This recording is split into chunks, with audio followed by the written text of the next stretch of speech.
नमस्कार मित्रों, मैं महेश राम श्रृंखला भाग 27 में आप सबका स्वागत करता हूं। मित्रों, पिछले अंक में हमने धनुष यज्ञशाला में प्रभु श्री राम द्वारा शिव धनुष तोड़ने के बाद परशुराम व लक्ष्मण के वीर रस से ओतप्रोत संवाद को सुना।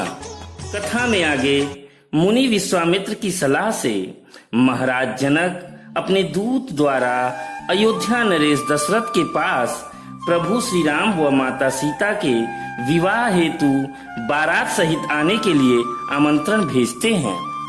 इधर दूत द्वारा प्रभु श्री राम के विवाह के शुभ समाचार से संपूर्ण नगर में चारों ओर खुशहाली छा जाती है। सभी जगह मनोहर वाणी से मंगल गीत होने लगते हैं। ढोल, नगाड़े, सहनाई इत्यादि वाद्य यंत्रों की ध्वनि सर्वत्र सुनाई पड़ने लगती है। अयोध्या का राजमहल दुल्हन की तरह सजा दिया गया।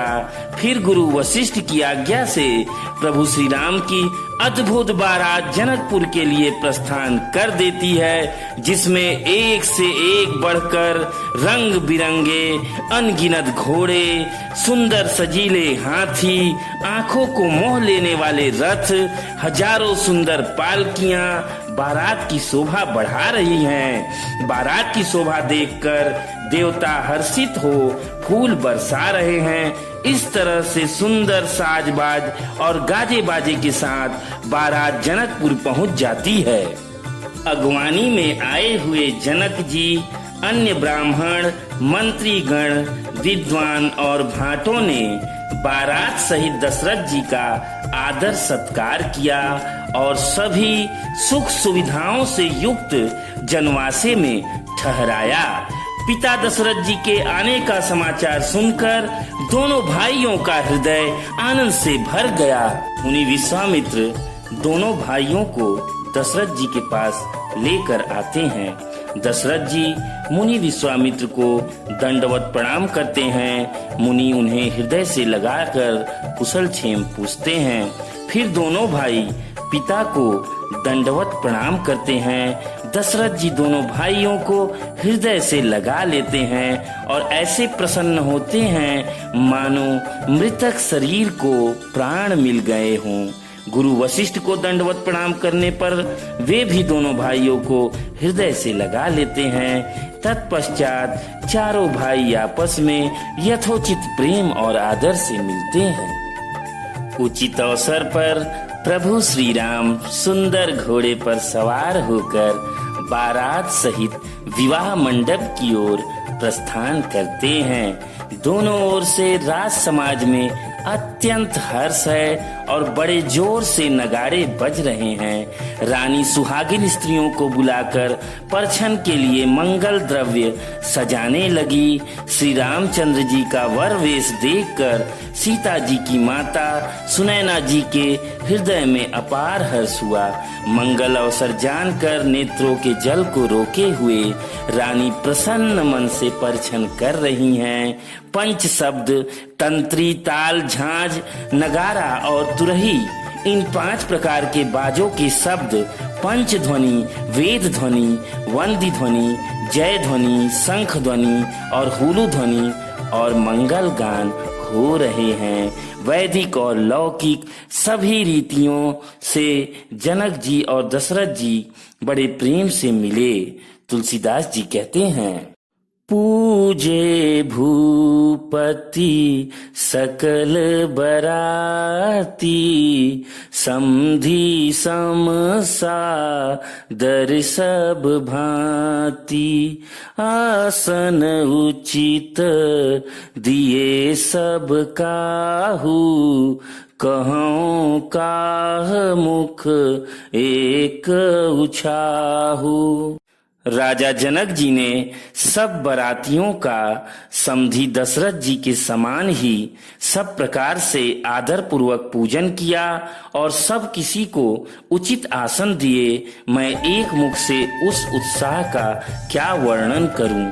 राजा जनक ने दान, मान, सम्मान, विनय और उत्तम वाणी से सारी बारात का सम्मान किया। उचित समय पर सतानंद जी की आज्ञा से सखियां सीता जी का श्रृंगार करके प्रसन्नता पूर्वक मंडप में लिवा चली। रूप की राशि और सब प्रकार से पवित्र सीता जी को आते देख सभी बारातियों ने उन्हें मन ही मन प्रणाम किया। इस प्रकार सीता जी मंडप में आई। मुनि मंगलवाणी से वेद पढ़ रहे हैं। परंपरा के अनुसार राजा रानी प्रेम मग्न होकर प्रभु श्री राम के पवित्र चरणों को पखारने लगे, जिनका स्पर्श पाकर अहल्या को परम गति प्राप्त हुआ।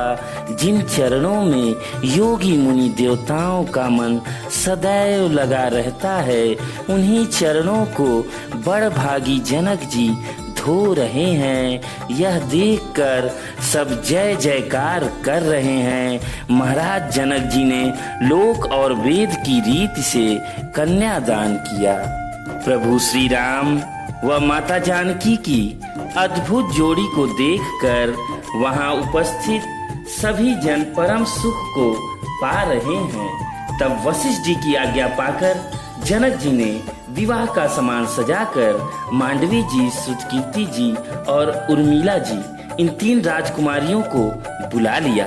जनक जी के छोटे भाई कुशध्वज की बड़ी कन्या मांडवी जी को, जो गुण, शील, सुख और शोभा की रूप थी, राजा जनक ने प्रेम पूर्वक सब रीतियों से भरत जी को ब्याह दिया। सीता जी की छोटी बहन उर्मिला जी को सब सुंदरियों में शिरोमणि जानकर उस कन्या को सब प्रकार से सम्मान करके लक्ष्मण जी को ब्याह दिया, और जिनका नाम श्रुतकीर्ति है और जो सुंदर नेत्रों वाली, सुंदर मुख वाली, सब गुणों की खान है, उनको राजा ने शत्रुघ्न को ब्याह दिया। दुल्हा और दुल्हने परस्पर अपने अपने अनुरूप जोड़ी को देखकर सकुचते हुए हृदय में हर्षित हो रहे हैं। सब लोग प्रसन्न होकर उनकी सुंदरता की सराहना कर रहे हैं और देवतागण फूल बरसा रहे हैं। सभी दूल्हा दुल्हन मंडप में ऐसी शोभा पा रहे हैं मानो जीव के हृदय में चारों अवस्थाएं अपने चारों स्वामियों सहित विराजमान हो। सब पुत्रों को बहुओं सहित देखकर अवध नरेश दशरथ जी ऐसे आनंदित हैं मानो वे राजाओं के शिरोमणि क्रियाओं के सहित चारों फल, अर्थ, धर्म, काम और मोक्ष पा गए हों। इस तरह चारों भाइयों का अनुपम विवाह संपन्न हो गया। पूजे भूपत सकल बराती, समझी सम सादर सब भांति। राजा जनक जी ने समझी समान ही सभी बरातियों का आदर और सत्कार किया। मित्रों, यह बहुत ही महत्वपूर्ण बात है और हमें भी इस बात का हमेशा ध्यान रखना चाहिए कि एक पांट में 2 भांत ना हो। सभी को एक समान आदर और सत्कार दिया जाना चाहिए। मित्रों, वैसे भी हमारे रिश्तेदार जो सगे हैं वो तो हमारे पास हमेशा हमारे संपर्क में रहेंगे, लेकिन ऐसे बहुत से बाराती हैं जो कि एक बार आए हैं भले से, लेकिन दोबारा शायद अब वो हमारे दरवाजे पर नहीं आएंगे। और वैसे भी हमारी भारतीय संस्कृति की यह विशेषता है कि वह अतिथियों को देवता समान मानती है, अतिथि देवो भव, और हमें भी अपने इस परंपरा का सदैव निर्वहन करना चाहिए। मित्रों, इसी के साथ अपनी वाणी को विराम देते हैं। फिर मिलेंगे अगले अंक में राम बारात के जनकपुर में बड़े ही रोचक आव भगत प्रसंग के साथ। तब तक नमस्कार, जय श्री राम।